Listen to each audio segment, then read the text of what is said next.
Students, आज का हमारा टॉपिक रक्त अर्थात ब्लड है। इस टॉपिक को हम दो पार्ट में पढ़ेंगे, part first and part second. Part first के अंतर्गत रक्त की परिभाषा क्या है, रक्त के प्रकार कितने हैं, रक्त समूह क्या होता है, किस प्रकार से इसको विभाजित किया गया है, ये पढ़ेंगे। साथ ही पार्ट सेकंड में रक्तदान क्या होता है, ब्लड बैंक किसे कहते हैं, आरएच फैक्टर किस प्रकार से रक्त से संबंधित है, और वहीं लास्ट टॉपिक हमारा है रक्त संबंधी रोग क्या क्या हैं। स्टार्ट करते हैं। सबसे पहले रक्त की परिभाषा। विज्ञान की वह शाखा जिसके अंतर्गत हम रक्त का अध्ययन करते हैं उसे हिमेटोलॉजी कहा जाता है। मानव शरीर का 8% भाग रक्त होता है। यह तरल संयोजी ऊतक होता है। यह एक प्रकार का टिश्यू है जिसे हम फ्लूइड कनेक्टिविटी टिश्यू भी कहते हैं। यह सजीव पदार्थ की तरह कार्य करता है।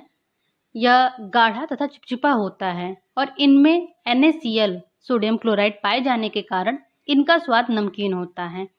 साथ ही इनका pH मान 7.4 अर्थात इनका माध्यम क्षारीय होता है।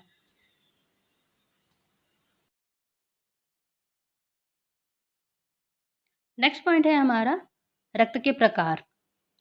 रक्त को मुख्य रूप से दो भागों में विभाजित किया गया है। पहला है प्लाज्मा, दूसरा है कणिकाएं। प्लाज्मा रक्त का 55% भाग होता है, वहीं कणिकाएं 45%। कणिकाओं को 3 भागों में विभाजित किया गया है। पहला है लाल रक्त कणिकाएं, दूसरा है श्वेत रक्त कणिकाएं, तीसरा है प्लेटलेट्स। वहीं श्वेत रक्त कणिकाओं को 2 भागों में विभाजित किया गया है। पहला है कणिका युक्त, दूसरा है कणिका विहीन। कणिका युक्त के अंतर्गत हम इयोसिनोफिल्स, बेसोफिल्स, न्यूट्रोफिल्स ये 3 प्रकार के इनको पढ़ेंगे। साथ ही कणिका विहीन इनके अंतर्गत मोनोसाइट्स और लिम्फोसाइट्स इनको हम पढ़ेंगे। नेक्स्ट पॉइंट है हमारा प्लाज्मा। प्लाज्मा डार्क पीले कलर का तरल पदार्थ होता है। यह हमारे रक्त में लगभग 55 से 60% भाग पाया जाता है। प्लाज्मा के अंतर्गत 92% जल पाया जाता है, वहीं 8% प्रोटीन, ग्लूकोज और लवण पाया जाता है। प्लाज्मा का मुख्य कार्य है हमारे शरीर के ताप को नियंत्रित रखना, अर्थात हमारा शरीर जब रोग के विरुद्ध लड़ता है, वहीं मौसम के विरुद्ध लड़ता है, तब हमारे शरीर के ताप को प्लाज्मा ही नियंत्रित रखता है। और एक और मुख्य कार्य है प्लाज्मा का, यह हमारे शरीर में भोज्य पदार्थों का संवहन करता है, अर्थात पाचन क्रिया के बाद भोज्य पदार्थ के बचे हुए हिस्से को हमारे शरीर के विभिन्न रक्त वाहिनियों तक पहुंचाने का कार्य अर्थात संवहन का कार्य यह प्लाज्मा ही करता है। प्लाज्मा में प्रोथ्रोम्बिन, फाइब्रिनोजेन, ग्लूकोमीन, एल्ब्यूमिन नामक प्रोटीन पाए जाते हैं। हमारे प्लाज्मा के परासरण दाब को कम करने के लिए ग्लूकोमीन तथा एल्ब्यूमिन प्रोटीन कार्य करते हैं, परंतु जब इन प्रोटीन की कमी हो जाती है तब हमारे शरीर में क्वासियोरकर नामक रोग हो जाता है। इसका प्रभाव हमारे कोशिकाओं में पानी भर जाता है, जिससे हमारे ऊतक फूल जाते हैं तथा उससे हमें क्वासियोरकर नामक रोग हो जाता है।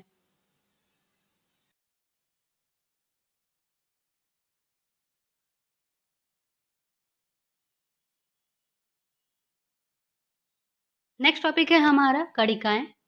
कणिकाएं रक्त में 40 से 45% लगभग भाग होती हैं। कणिकाएं 3 प्रकार से विभाजित हैं। पहला है लाल रक्त कणिकाएं, दूसरा है श्वेत रक्त कणिकाएं, तीसरा है प्लेटलेट्स। सबसे पहले हम लाल रक्त कणिकाओं को पढ़ते हैं। लाल रक्त कणिकाएं, इनका वैज्ञानिक नाम इरिथ्रोसाइट्स है। मैक्सिमम किसी भी कॉम्पिटिटिव एग्जाम में लाल रक्त कणिकाओं को इरिथ्रोसाइट नाम से ही पूछा जाता है। यह नाम बहुत ही इंपॉर्टेंट है, इसको याद रखिएगा आप लोग। लाल रक्त कणिकाओं का निर्माण भ्रूणावस्था अर्थात मनुष्य जब गर्भावस्था में होता है तब इनका निर्माण यकृत में होता है। वहीं जन्म के बाद इनका निर्माण लंबी अस्थियों में होता है। लंबी अस्थियों के सिरों पर लाल अस्थि मज्जा पाए जाते हैं, जिन्हें रेड बोन मैरो कहा जाता है। वहां पर लाल रक्त कणिकाओं का निर्माण होता है। आरबीसी का जीवन काल 120 दिन का होता है। 120 दिन के जीवन काल से तात्पर्य है 120 दिन के बाद इनका विघटन अर्थात समाप्ति होता है, और यह समाप्ति प्लीहा, स्प्लीन या इसी को हम तिल्ली भी कहते हैं, वहां पर होता है। इसीलिए प्लीहा को आरबीसी का कब्रगाह कहा जाता है, क्योंकि वहां पर 120 दिन के बाद आरबीसी का विघटन होता है।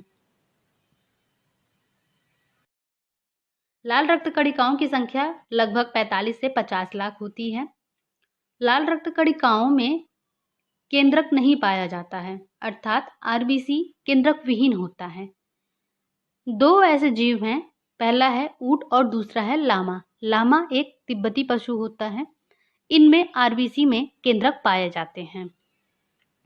आरबीसी के कार्य की अगर हम बात करें तो इनका मुख्य कार्य है ऑक्सीजन का परिवहन करना। आप सभी जानते हैं आरबीसी का रंग हीमोग्लोबिन के कारण ही लाल होता है। आरबीसी के निर्माण में हीमोग्लोबिन बहुत ही महत्वपूर्ण भूमिका निभाती है। हीमोग्लोबिन की अगर हम बात करें तो यह दो शब्दों से मिलकर बना है, पहला है हिम, दूसरा है ग्लोबिन। हिम से तात्पर्य है यह एक प्रकार का वर्णक या रंजक होता है जो किसी पदार्थ को लाल रंग देता है। वहीं ग्लोबिन एक प्रकार की प्रोटीन होती है। हीमोग्लोबिन में एक बहुत ही महत्वपूर्ण तत्व पाया जाता है जिसे हम आयरन या लोहा कहते हैं। मैंने अभी आपको प्लाज्मा के बारे में बताया। प्लाज्मा में फाइब्रिनोजेन नामक प्रोटीन पाया जाता है। जब हम इस फाइब्रिनोजेन प्रोटीन को निकाल देते हैं तब शेष बचे भाग को हम सीरम कहते हैं।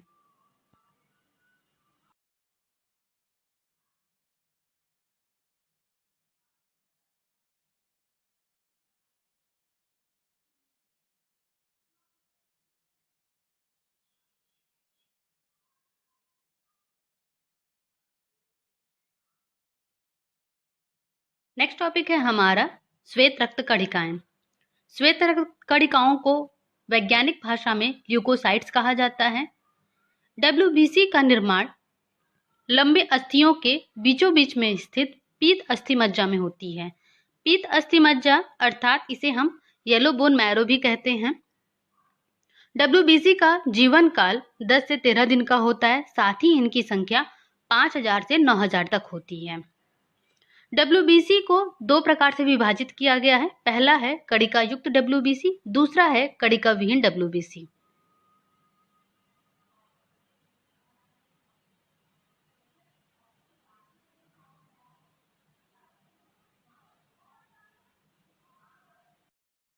पहला पॉइंट है हमारा कणिका युक्त डब्ल्यूबीसी। इसके अंतर्गत डब्ल्यूबीसी के जीव द्रव में दानेदार जैसी संरचना पाई जाती हैं, इसीलिए हम इसे कणिका युक्त डब्ल्यूबीसी कहते हैं। इसके अंतर्गत 3 प्रकार की कणिकाएं आते हैं। पहला है इयोसिनोफिल्स। यह मुख्यतः एलर्जी इत्यादि में सक्रिय होती हैं, अर्थात हमें जब धूल इत्यादि से एलर्जी फील होता है उसके लिए इयोसिनोफिल्स ही जिम्मेदार होता है। परंतु इसकी मात्रा जब बढ़ जाती है तब हमारे शरीर में स्टेरोफिलिया नामक रोग हो जाता है। दूसरा है बेसोफिल्स। डब्ल्यूबीसी में सबसे कम संख्या में उपस्थित बेसोफिल्स होता है। बेसोफिल्स में कुछ प्रोटीन जैसे हिपैरिन और हिस्टामिन पाए जाते हैं जिनका कार्य प्रोटीन का संवहन करना होता है। थर्ड पॉइंट है न्यूट्रोफिल्स। इनकी संख्या डब्ल्यूबीसी में सबसे ज्यादा होती है। साथ ही इनका कार्य जीवाणुओं का भक्षण करना होता है। दूसरा पॉइंट है कणिका विहीन डब्ल्यूबीसी। आपको नाम से ही क्लियर हो रहा होगा, कणिका विहीन अर्थात बिना कणिका के। ऐसे डब्ल्यूबीसी जिनके जीव द्रव में कणिकाएं उपस्थित नहीं होती हैं उन्हें हम कणिका विहीन डब्ल्यूबीसी कहते हैं। यह 2 प्रकार की होती हैं। पहला है मोनोसाइट्स, दूसरा है लिम्फोसाइट्स। मोनोसाइट्स यह आकार में सबसे बड़ी कणिका होती हैं जिनके कारण यह शरीर के विभिन्न अंगों तक भ्रमण नहीं कर पाती हैं, इसीलिए यह एक स्थान पर ही रहकर एंटीबॉडी का निर्माण करती हैं। वहीं लिम्फोसाइट्स की अगर हम बात करते हैं तो यहाँ पर यह आकार में सबसे छोटी होती हैं जिनके कारण यह शरीर में दूर दूर तक भ्रमण करती रहती हैं, साथ ही जीवाणुओं को मारने का कार्य करती रहती हैं। डब्ल्यूबीसी का मुख्य कार्य है प्रतिरक्षा तंत्र को मजबूत रखना, अर्थात यह हमारे इम्यून सिस्टम को बहुत स्ट्रांग रखता है, जिससे हमारा शरीर रोगों के प्रति लड़ने की क्षमता रखता है। डब्ल्यूबीसी को भक्षण कणिकाएं भी कहा जाता है। ऐसा इसलिए कहा जाता है क्योंकि हमारे शरीर पे जब भी चोट लग जाता है तो चोट वाले भाग पर एंटीबॉडीज पहुंचकर वहां पर उपस्थित जितने भी जीवाणु हैं, रोगाणु हैं, उनको खत्म करने का, भक्षण करने का कार्य करती हैं। इसीलिए डब्ल्यूबीसी को भक्षण कणिकाएं कहा जाता है।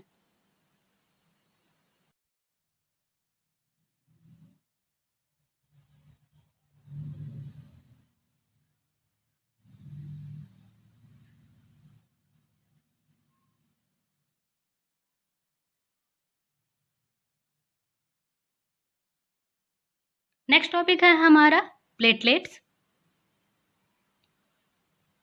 प्लेटलेट्स को वैज्ञानिक भाषा में थ्रोम्बोसाइट कहा जाता है। प्लेटलेट्स यह एक तरसरी नुमा संरचना होती है और इनकी संख्या 3 लाख प्रति mmQ होती है। इनका जीवन काल केवल 1 सप्ताह का होता है। रक्त के थक्के जमाने में एक बहुत ही महत्वपूर्ण तत्व कैल्शियम यह भी सहायता करता है। अभी मैंने आपको बताया प्रोथ्रोम्बिन और फाइब्रिनोजेन, यह दोनों स्कंदनीय प्रोटीन होती हैं जो रक्त के थक्के जमाने में सहायता करती हैं, परंतु यह हमारी रुधिर वाहिनियों में उपस्थित रहें तो रुधिर वाहिनियों में हमारे रक्त को जमा सकती हैं, जिससे हमारा मृत्यु भी हो सकता है। इस प्रभाव को कम करने के लिए हिपैरिन नामक प्रोटीन, यह प्रतिस्कंदनीय प्रोटीन होती है, जिससे रुधिर वाहिनियों में रक्त के थक्के जमने से यह रोकती है। प्लेटलेट का मुख्य कार्य है रक्त का स्कंदन करना अर्थात थक्का जमाना। हमारे शरीर में जब चोट लगता है वहां पे रक्त का बहाव स्टार्ट हो जाता है।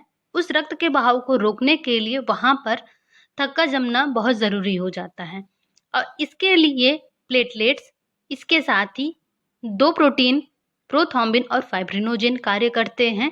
साथ ही विटामिन के भी सहायता करता है। रक्त के थक्के को जमाने में एक बहुत ही महत्वपूर्ण तत्व कैल्शियम यह भी कार्य करता है। अभी मैंने आपको बताया प्रोथ्रोम्बिन और फाइब्रिनोजेन, यह दोनों स्कंदनीय प्रोटीन होती हैं, अर्थात यह रक्त को थक्के में परिवर्तित करती हैं, परंतु यह रुधिर वाहिनियों में उपस्थित रहें तो वहां पर रक्त को थक्के के रूप में परिवर्तित कर सकती हैं, जिससे हमारा मृत्यु भी हो सकता है। इस प्रभाव को कम करने के लिए वहां पर हिपैरिन नामक प्रोटीन पाया जाता है, जिसे हम प्रतिस्कंदनीय प्रोटीन कहते हैं। यह रक्त को वाहिनियों में जमने से रोकने का कार्य करती हैं।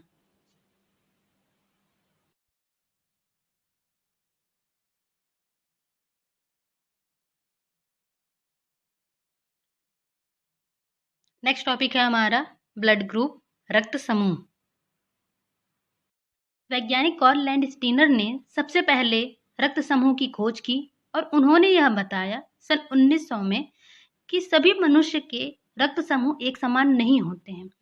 यह रक्त में उपस्थित लाल रक्त कणिकाओं की कोशिकाओं में पाए जाने वाले प्रोटीन और एंटीजन के कारण ही अलग अलग प्रकार से पाए जाते हैं।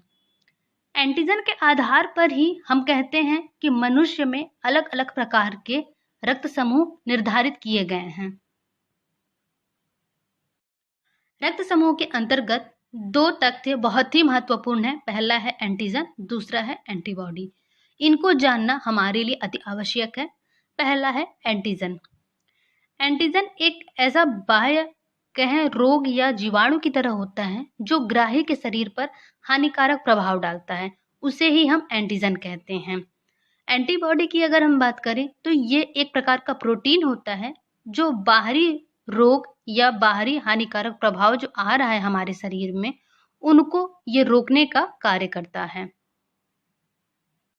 हमारे शरीर में रक्त समूह का निर्माण ग्लाइकोप्रोटीन की उपस्थिति के आधार पर होता है। ग्लाइकोप्रोटीन प्रोटीन प्लस एंटीजन के कारण मिलकर बने होते हैं और इनकी उपस्थिति के आधार पर ही रुधिर वर्ग को 4 समूह में बांटा गया है। पहला है रुधिर वर्ग ए, दूसरा है रुधिर वर्ग बी, तीसरा है रुधिर वर्ग ए बी और चौथा है रुधिर वर्ग ओ।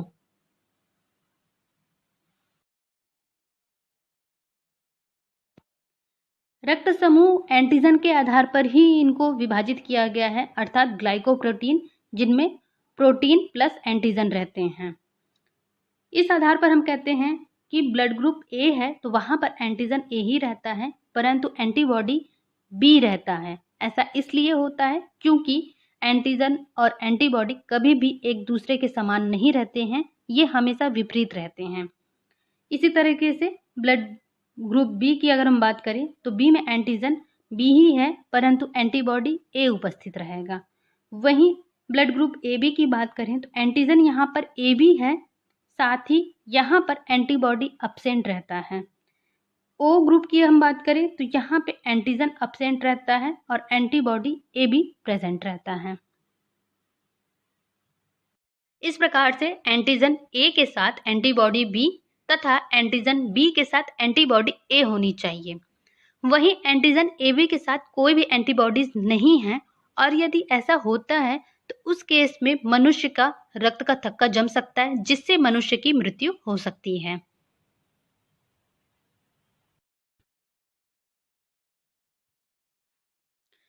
मैं आशा करती हूँ आपको आज का यह वीडियो काफ़ी अच्छे से समझ में आया होगा।